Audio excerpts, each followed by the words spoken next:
Hey loves, welcome back to my channel. If you are new here, my name is Faith, and today guys I'll be checking out Piers Morgan asking Ben Shapiro what is a woman. And you guys, I'm super excited as always. If you're here to subscribe to this channel, please consider subscribing, give this video a massive thumbs up, comment, share, and all that good stuff. And if you are ready, let's see what Piers Morgan and Ben Shapiro has for us in this video. It's live and uncensored. So come on then, what is a woman?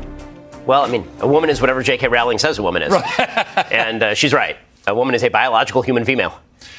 How on earth have we got to a place where stating that simple fact has now become a stick to beat people with? When, from what I can ascertain, 99% of the entire planet agrees with that fact. Yep. Again, it goes back to that idea that your subjective feeling about yourself must be reflected by the rest of the world, cheered and celebrated by the rest of the world, because that's actually what the ask is, right? The ask isn't even, I wish to be treated well in society, and you can think whatever you want of me, but you should treat me decently. That's not the actual ask. The actual ask is, I wish for you to participate in a delusion whereby I am a biological human female, or exactly the same in many important respects as a biological human female. Trans women are women, which, again, if you refuse to define what... You've warned about this, and I've warned about it, and we've taken it to... We've said in the warnings, if you take this to a logical conclusion, it's going to get abused. And we had a stark example of this in Scotland several weeks ago with this rapist, Adam Graham, who, at his trial, having raped two women with his penis, and let's be graphic about it. Her penis. Well, this is the point. Yeah, he then turned up as Isla Bryson and said, I'm now a woman. So that's him before. And then he comes along as Isla Bryson there.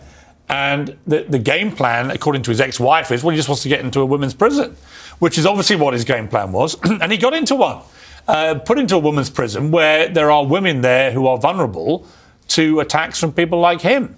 Wow. That, to me, showed the insanity of this. We had a leader, Nicola Sturgeon, been leader of Scotland for 8 years, who supported this limitless gender identity nonsense and lost her job, actually, I think, as a direct consequence of this. Yep. I mean, let's see what she said, and I'll play it to you. The question is, are all trans women women? You haven't answered that question. Well, that's not the point that we're dealing with here. That's the question I'm asking. Trans women are women, but in the prison context, there is no automatic right for a trans woman. So there are contexts where a trans woman is not a woman? No, there is circumstances in which a trans woman will be housed in the male prison estate. I think that interview cost her job, because when I watched that, it went on for about 50 seconds. It was jaw-dropping, because actually her ideology about this was just cruelly exposed as being completely ridiculous. Well, it's an emperor's new clothes kind of thing. And again, when that happens to politicians who are supposed to supposedly traffic in fact, it makes it very difficult for them. And so when you take a completely logically unsustainable position, like trans women are women, but some of those women are going to be housed with the men, which is what she does in that clip, everybody can see how ridiculous it is. And it exposes the ideology for what it is, which is baseless and nonsense and extraordinarily negative. Because again, if you undermine societal perceptions of truth, we're supposed to be living in this terrible time of misinformation and disinformation. I can't think of anything worse in terms of misinformation than the idea that a biological man is in fact a female. And when you see what's happening in sport, it's even more absurd, where you see 6'3" swimmers, formerly male swimmers, dominating the women's sport. And you think, well, where does this leave women's sport? If you just allow this to continue,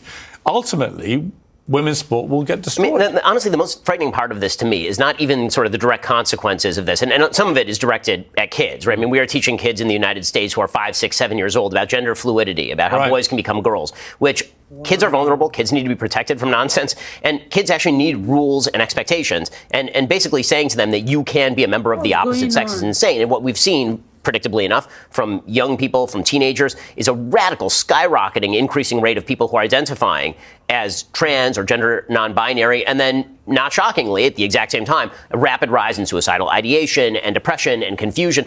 None of that is a shock. This is all a social contagion. And there's never been anything remotely like it. Well, there was the scandal of the Tavistock Clinic in London, which, anyone who raised any concerns about this was immediately branded transphobic, which put people off raising concerns.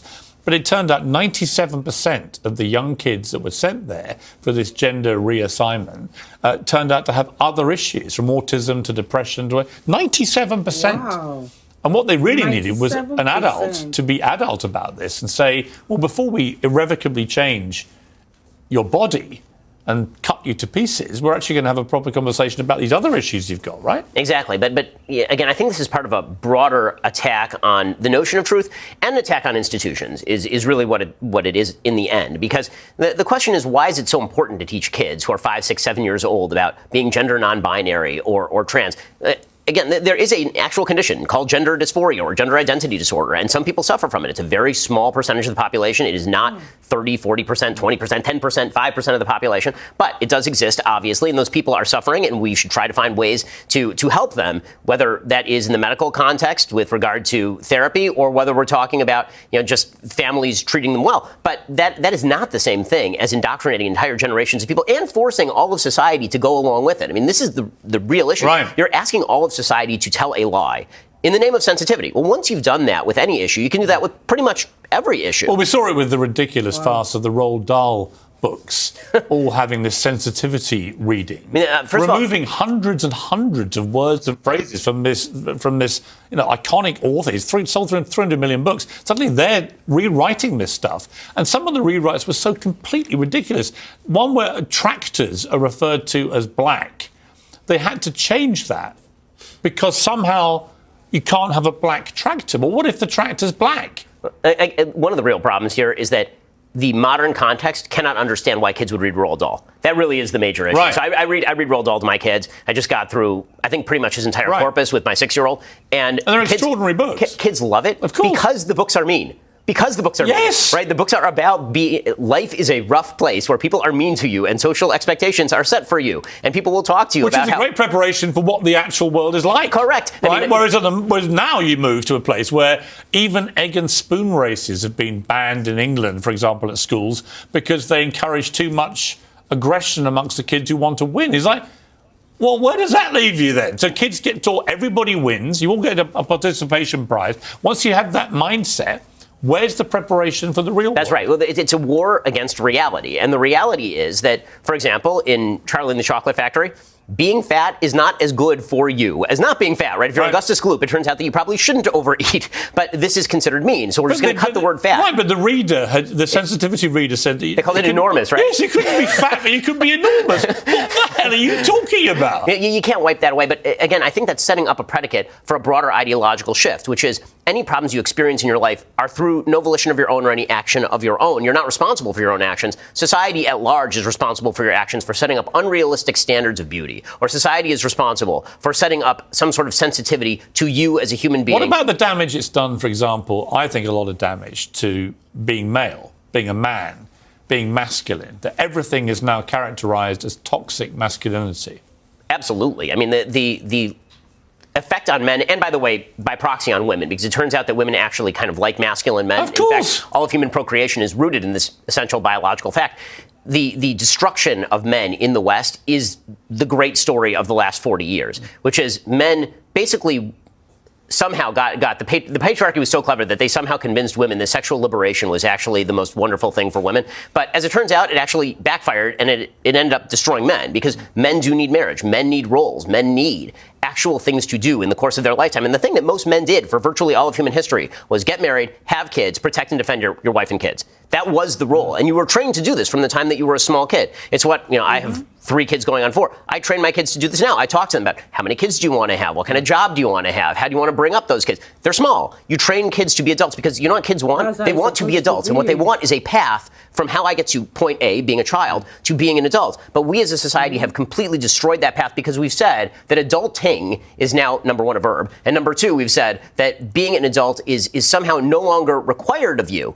Society is going to take care of you. No matter what problem you have, it's everybody else's job to fix all of the rules of society around you. Can you see why people like Andrew Tate got such traction? Yes. So what I've said about Andrew Tate is that I would say that 75% of Andrew Tate's diagnoses of the problem are pretty correct. Yeah, I agree. And then I would say that a lot of his prescriptions are completely wrong. Yeah. Right. So he will say men have lost their role in the world, and then what he will model is cam girls. It's like, well, that's not actually the solution. But what you're saying about the problem of men losing their role and men needing to be masculine, and men needing to want to win, and men needing to cultivate an ability to go out and succeed and thrive in the world. All of that is 100% true. I just think that he himself, on a personal level, wasn't providing a model of that. To me, a model of that is a guy who is married, who has kids, who lives in the community, who betters the community he lives in, who hires people, who creates a business. Like, these are the things that, historically speaking, did define manhood. And now they no longer define manhood, and men are left I think that you can chart the moment of deterioration from the moment James Bond started crying.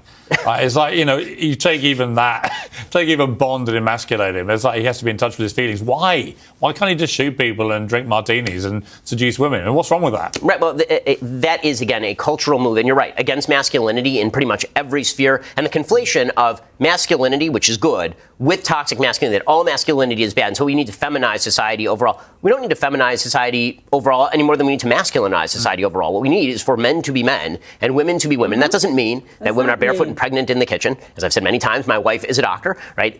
What it does mean is that there are essential qualities to being a woman that are different from many of the essential qualities to being a man. And these are important. Here's one part of all this debate which I disagree with you about. So you don't agree with gay marriage or with gay parenting. I don't want to misquote you, but I think that's your position.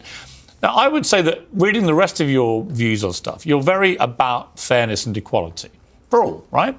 How does that fit in there? Why shouldn't two men who are gay actually be able to bring a child up? Why shouldn't they if they want to get married? How is it equal or fair for them to be excluded? So we can take those issues one by one. So marriage is a societal institution. The question is which relationships society chooses to sanctify. So I'm not in favor of, for example, laws that criminalize homosexual activity or two men living together or two men making a lifelong commitment to one another in whatever context they wish to do that. What I'm objecting to is the idea that marriage as a term is equally applicable to relationships that are designed to produce the future generation and then raise them, as opposed to two people who love each other. The fundamental redefinition of marriage actually happened before same-sex marriage, within heterosexual marriage. Away from the purpose of heterosexual marriage is man, woman, child, to two people who love each other. Once you do that, then that obviously is going to encompass things like two men or two women, but it has no limiting principle because then it could be any group of people who love each other. And I don't think that the government has a fundamental role in propagating relationships other than ones that have externalities that benefit society. And the chief externality that benefits society from marriage is having children and children raised largely with their biological parents. As far as gay parenting, what I've said is that there are sort of hierarchies of options, meaning that the ideal is man, woman, child. And then, if you can't fulfill that ideal, then there's obviously gradations. I would rather that two gay men are raising a child than have that child be in an orphanage, for example. So it's not as though the alternatives are always, the ones that I would want. But shouldn't they be allowed to have the same just rights in law to what straight couples would have? Well, I mean, it's more benefits than rights, right? If you're talking about a right, what you're talking about is a government non-intervention with particular activity.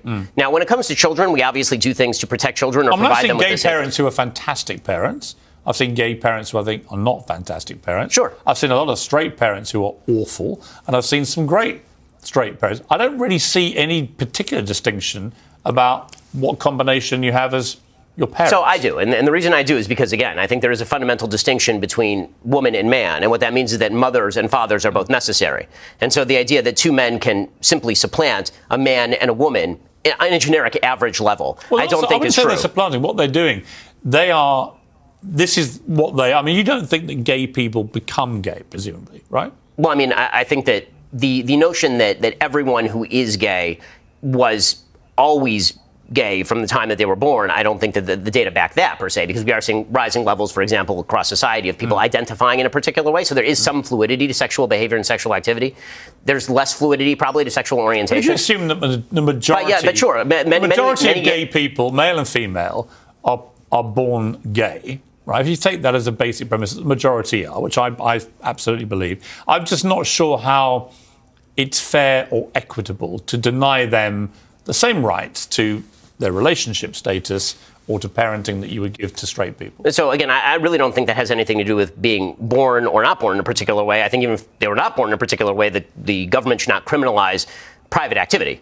What I do think is that if we are talking about the benefits that a government is giving in order to propagate childbearing and rearing within the context of the biological parents, which is, again, what marriage originally was supposed to be, which is why marriage was government-sponsored. What would you do if one of your kids, they're all very young, so you have no idea, but if one of your kids turned out to be gay and wanted to get married, would you be tough enough to say, you can't do that. I mean, I would oppose that from religion. So again, marriage exists in a few different. Religious, yeah, I mean, religious. So marriage exists in a couple of different iterations. One is religious marriage, which is kind of what I care about, and then there is governmental sanctioned marriage, which is a public policy question. Right. When it comes to religious marriage, no, I'm not in favor of my religion sanctifying same-sex couples, specifically because, again, my religion propagates the idea that man, woman, and child is the model for family. Whew. Mic drop, you guys. Ben Shapiro is such an intelligent man, and I enjoyed every minute of this video. I mean, I love the way he answered every subject that was raised in this video. Things like this hardly happen over here, so I don't know much about it. Most of the people here around where I live do not transition into another sex because our society frowns strongly against it, and it has not been widely accepted over here. But I love the way Ben Shapiro dissected every subject that was raised in this video. This was such an interesting debate with Ben Shapiro. I really had fun reacting to him. Let me know what you guys think about this whole subject that was raised in this video. Do you agree with Ben Shapiro's point of view, or you are totally against it? I really had fun reacting to him. If you guys totally enjoyed watching, give this video a massive thumbs up, comment, share, and all that good stuff. And this is me officially signing out. I'll see you guys in my next video. Bye guys.